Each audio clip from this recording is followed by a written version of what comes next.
So, today we are happy. We are having Shadrack Kosgei as our political analyst. Shadrack, can you tell us about the Kenyan cabinet? Thank you very much for hosting me today. Now, you have asked me a very nice question about the cabinet. Recently, the president installed a new secretaries and they have reported to their offices.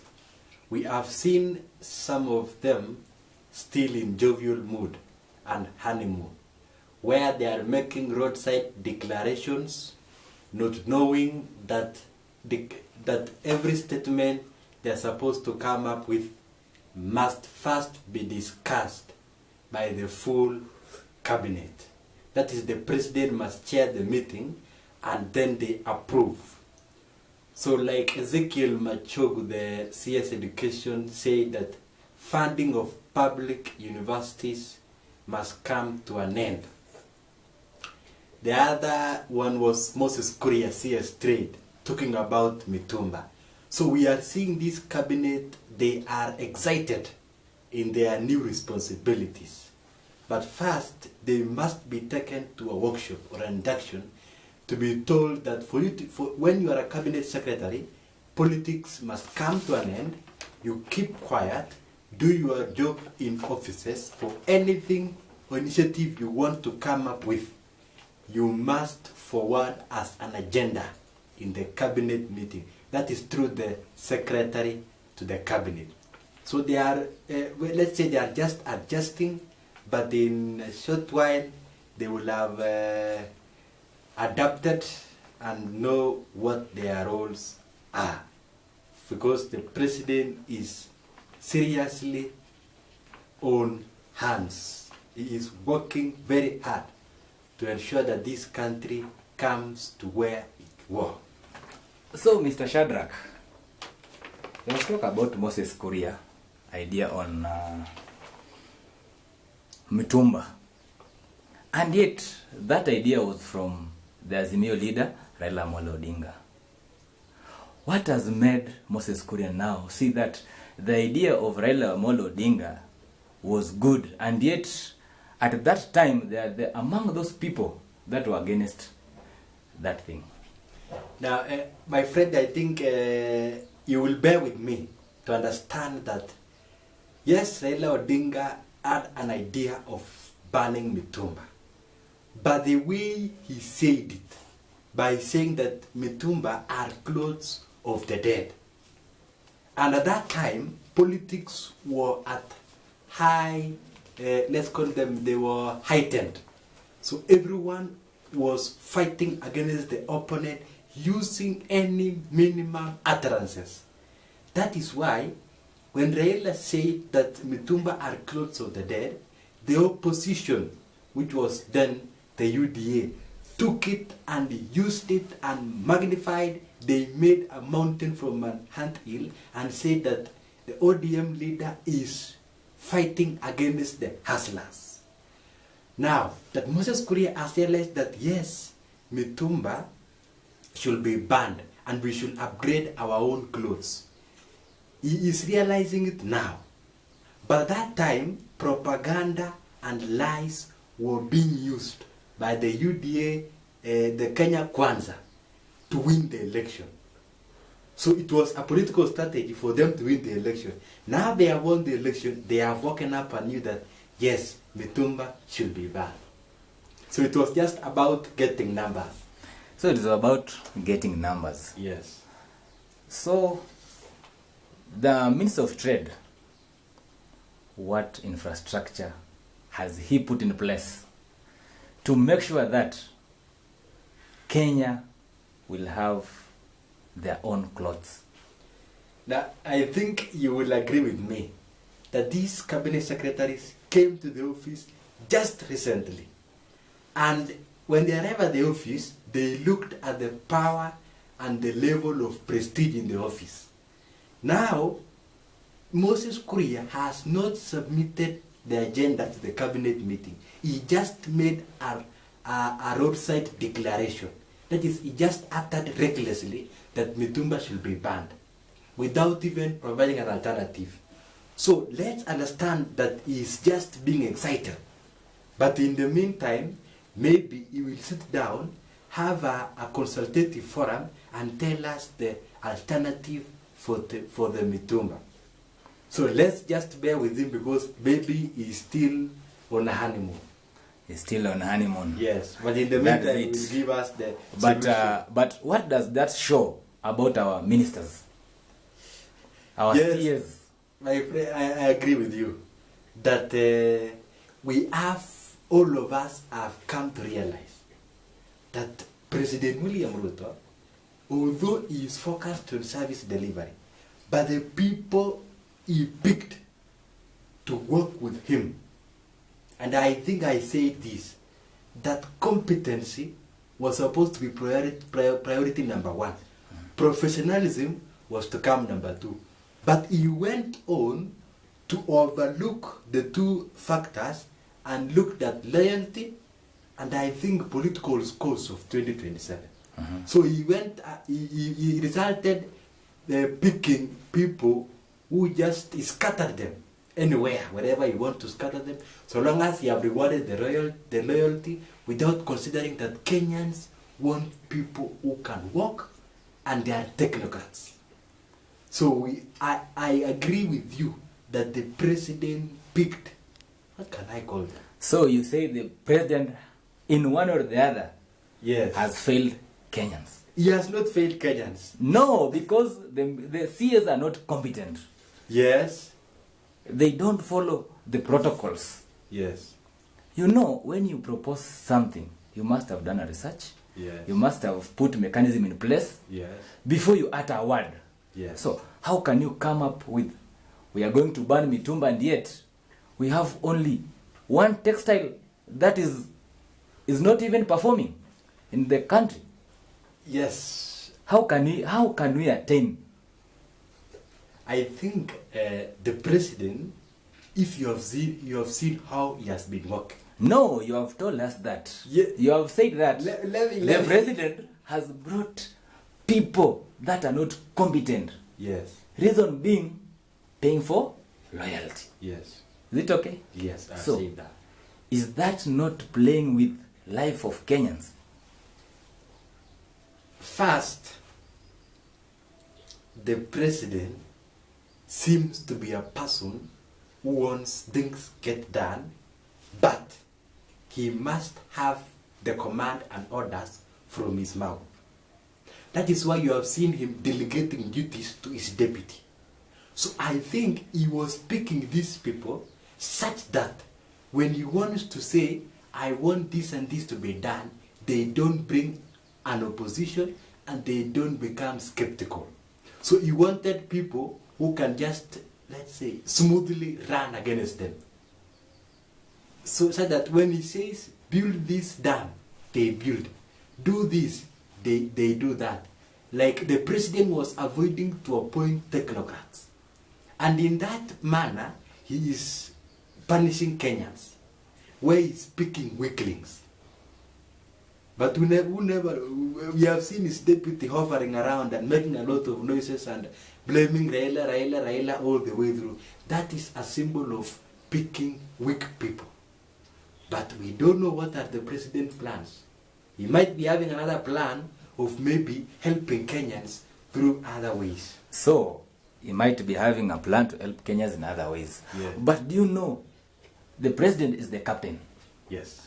But the team cannot perform without togetherness of other players. Yes. Without players coming together. Yes.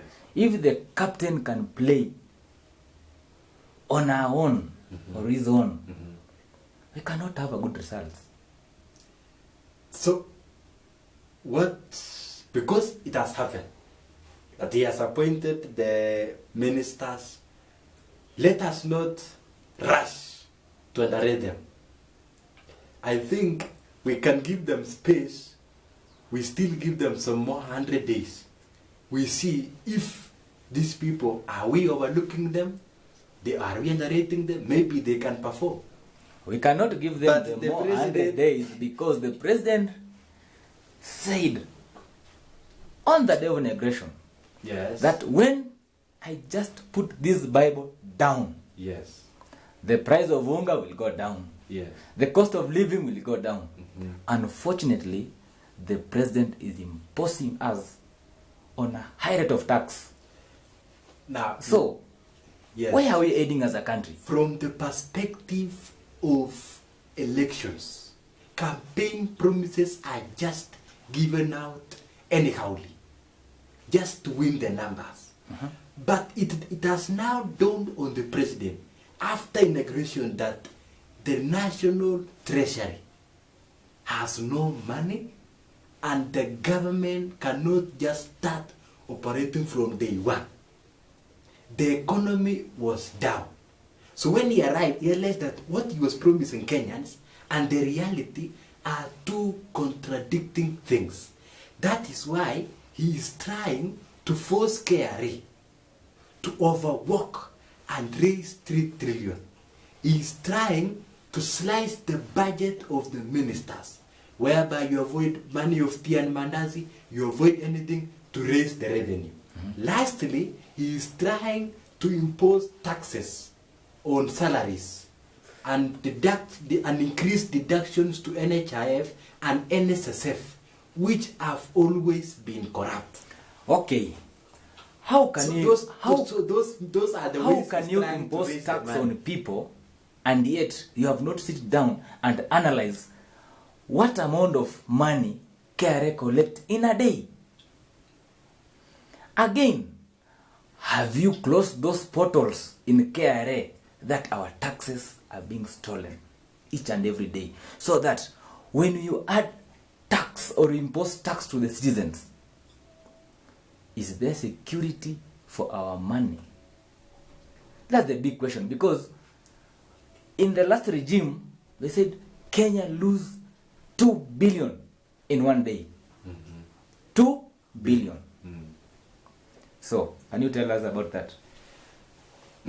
So the president, thank you for a very nice question, and the president himself seems to be trying to rush very fast to employ many strategies to save the economy, bearing in mind the fact that the hustlers who are being targeted to be taxed are already have empty pockets. So when you say that the NSSF and the NHIF